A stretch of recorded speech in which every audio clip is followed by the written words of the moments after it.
शादी, विवाह हर किसी की जिंदगी का एक ऐसा फैसला होता है जिसे हर कोई जितना हो सके ना उतना सोच समझ के करता है।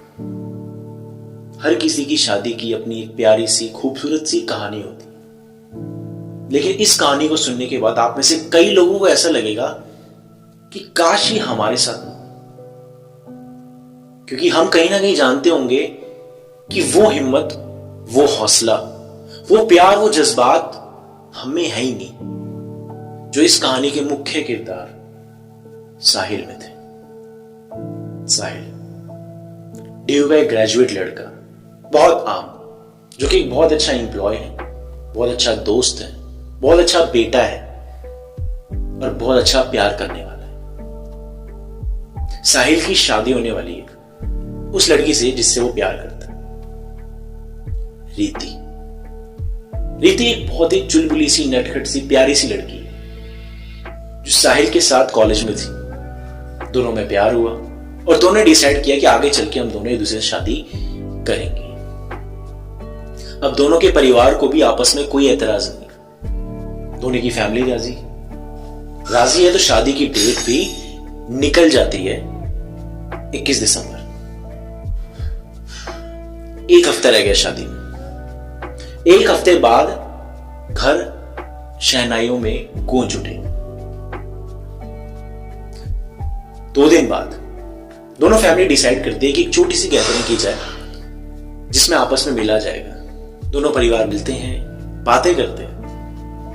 इस बीच में ही बालकनी में खड़े होके रीति और साहिल अपनी बातें करते हैं और बातों ही बातों में रीति साहिल से पूछती है कि मुझ में ऐसा क्या है कि तुम मुझसे इतना प्यार करते हो?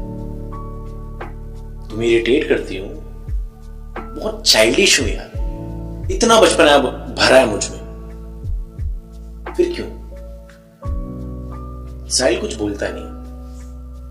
साहिल सिर्फ उसे देखता है, मुस्कुराता है, गले लगाता है और चला जाता है।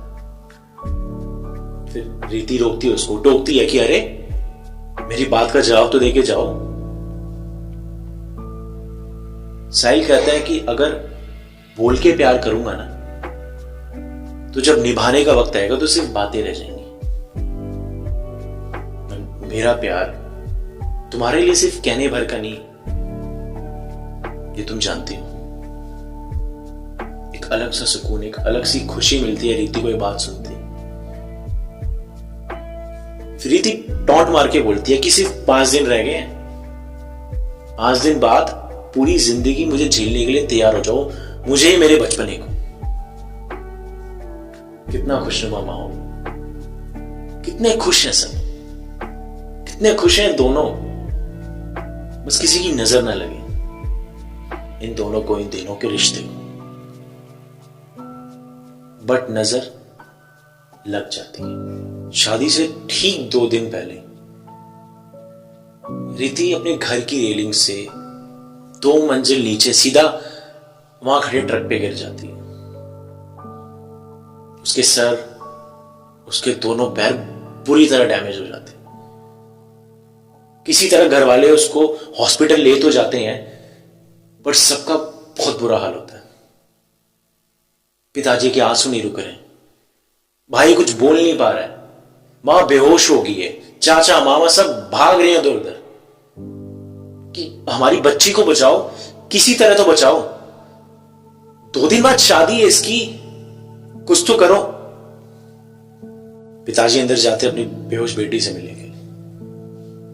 बेटा देख, मेहंदी वाला है, डिजाइन लाया, कुछ तू देख के पसंद करेगी, कौन सा लगाना है? अच्छा तू सो रही है? अच्छा वो पार्लर वाली पूछ रही है कब से शुरू करना है, क्या बोलूं उसको? अच्छा तू आराम कर रही है, तू आराम कर ले। हाँ बेटा, मैं सबको बोल देता हूं बाद में आने के लिए, अभी तेरे को कोई डिस्टर्ब नहीं करेगा। पर साहिल ने लहंगा भेजा है, क्या बोलूं उसको? तू नाराज है, तू बात नहीं कर रही, तू आराम कर रही है।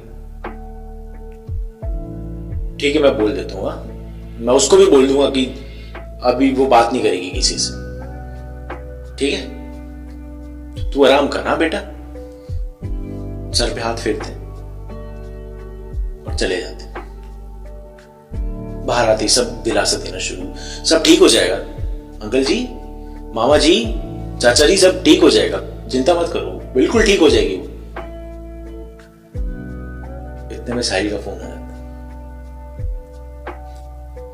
बाबा जी रीति कहाँ है, फोन नहीं उठा रही, लहंगा भेजा उसके लिए, एक बार देख के मुझे बता देगी, आप प्लीज मेरी बात कराओगे उससे।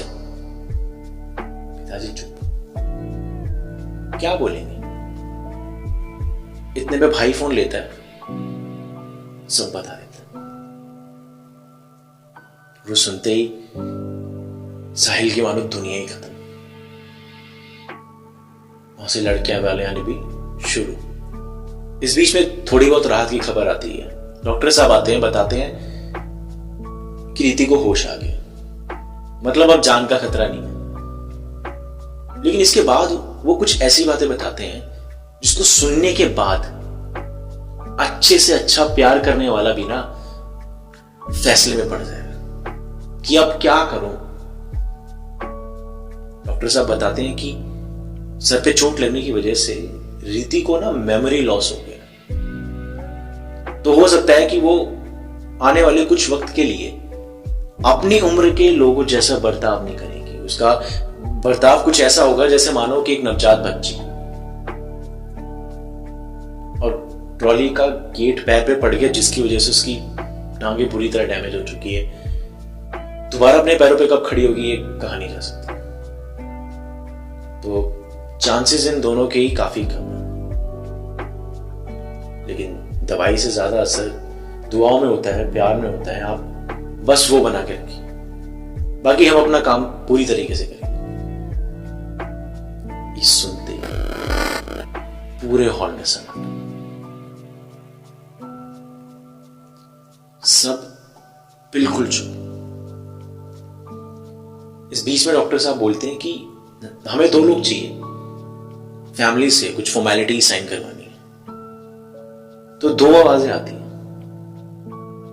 एक रीति के भाई की और एक साहिल की। कहां साइन करना है, क्या फॉर्मेलिटी है, क्या पेमेंट है, आप मुझे बताइए, मैं करता हूं। क्या रिक्वायरमेंट्स।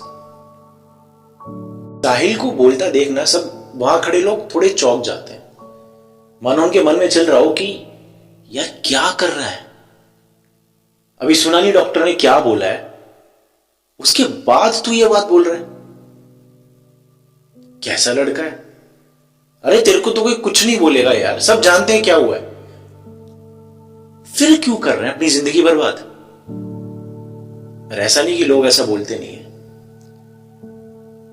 दोनों के पिताजी लोग, रीति के भी और साहिल के भी, साहिल को बोलते हैं कि बेटा ये मत कर, जिंदगी के फैसले ऐसे जज्बातों से नहीं लिए जाते।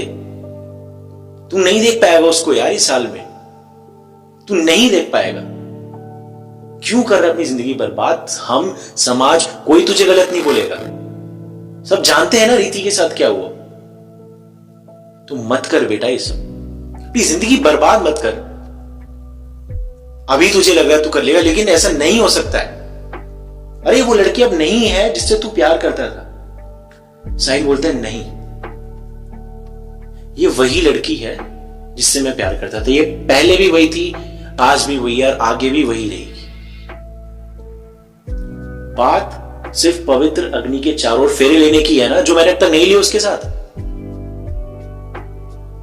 लेकिन शादी में किए हर कसमें, हर वादे तो मैं उससे पहले ही ले चुका हूं और उन्हें निभाऊंगा भी। 2 साल पहले जब मैं बेड पे पड़ा था तब कौन था मेरे साथ। आप तो बिजनेस ट्रिप पे चले जाते थे, मां थी और ये थी। उसने कॉलेज छोड़ा मेरे लिए अपनी, वॉमिट तक उठा के फेंकी उसने मेरी, और आप बोल रहे हैं कि मैं पीछे हट जाऊं। और बात सिर्फ ये नहीं कि उसने मेरे लिए किया तो मैं भी उसके लिए करूंगा, नहीं। बात सिर्फ इतनी सी है कि ना वो मेरे लिए कोई डील है, ना मेरे लिए कोई ऑप्शन है जिसे मैं बदल सकूं। मेरे लिए वही थी, वही है और हमेशा वही रहेगी। अगर ये मुश्किलें मुझे उसके पास जाने से, उसका साथ देने से रोक देगी, तो इसका मतलब है कि मैंने उससे कभी प्यार नहीं किया, और मैं उससे बहुत प्यार करता हूं, बहुत। ये बोलते ही साहिल अंदर चला जाता है रीति से मिलने के लिए, क्योंकि रीति को अब होश आ चुका है, और रीति देखते ही साहिल को रोना शुरू कर देती है। साहिल बोलता है कि बस, उसको पता है कि रीति क्या बोलने वाली है, और उसको वहीं पे रोक देता है, वहीं चुप कराता है कि मैं अंदर बहुत सुन के आ चुका हूं, बाहर बहुत सुन के आ चुका हूं, और अंदर मेरे को बातें नहीं करनी, सो प्लीज चुप रहना, जस्ट शट अप। मुझे पता है तू क्या बोलने वाली है, लेकिन तू कुछ नहीं बोलेगी, जो मुझे करना है मैं करूंगा, और तो सिर्फ इतना याद रख कि हम हैं और हमेशा रहेंगे। 1 साल तक साहिल और दोनों परिवार रीति की इस तरीके से देखभाल करते हैं, इस तरीके से केयर करते हैं जैसे कि छोटे बच्चे की जाती है। दुआएं और दवाएं दोनों अपना असर दिखाती है, और रीति की मेमोरी काफी हद तक ठीक हो जाती है। लेकिन रीति के लिए चल पाना अभी भी मुमकिन था नहीं। लेकिन साहिल रीति से शादी करने का फैसला अभी भी नहीं बदलता। इनफैक्ट वो उसी तारीख को चुनता है जो ठीक उन दोनों की शादी की तारीख थी 1 साल पहले, यानी कि 21 दिसंबर। आमतौर पे ऐसा होता है कि शादियों में लोग विदाई के वक्त रोते हैं, लेकिन ये शायद अपने आप में एक पहली शादी थी जहां लोग फेरों के वक्त हो गए। हुआ कुछ इस तरीके से कि पंडित जी ने कहा कि अब फेरों का वक्त हो गया है, तो 4 फेरों के लिए वर आ गया, 3 के लिए वधू आ गई। लेकिन रीति तो चल ही नहीं सकती थी। ऐसे में अब सब रास्ता खोजने की कोशिश करते हैं कि अरे उसको बुलाओ, थोड़ा हाथ लगवा देगी, थोड़ा उसको बुलाओ, अरे यार सब देखो क्या करना है। इतने में साहिल रीति को गोद में उठा लेता, कहता पंडित जी आप मंत्र पढ़ना शुरू करो। देख के पंडित जी भी सुन हो जाते हैं, चौंक जाते हैं, क्या बोले। और इस तरीके से दोनों का विवाह संपन्न हो जाता है। तो ये कहानी हमें सिखाती है कि संसार के सारे मोह माया एक तरफ हो जाते हैं जब रिश्ते जज्बात से बनते हैं, जब आपको ऐसा साथी मिलता है जो आपको हर तरीके से पूरा करता है, जो आपके साथ हर दम खड़ा, जो आपको कुछ बहाने देके छोड़ ना दे, जो आपके साथ तब भी हो, आपका साथ तब भी दे जब आप खुद में भी हार जाओ। तो एक विवाह ऐसा भी जो जज्बात से बना हो, एक विवाह ऐसा भी जो दिल और प्यार से बना हो, एक विवाह ऐसा भी जो सब आडंबरों से दूर कहीं अलग हो, एक विवाह ऐसा भी जो इन सब से, झूठ से, वादों से, इरादों से, सबसे ऊपर। तो एक विवाह ऐसा भी।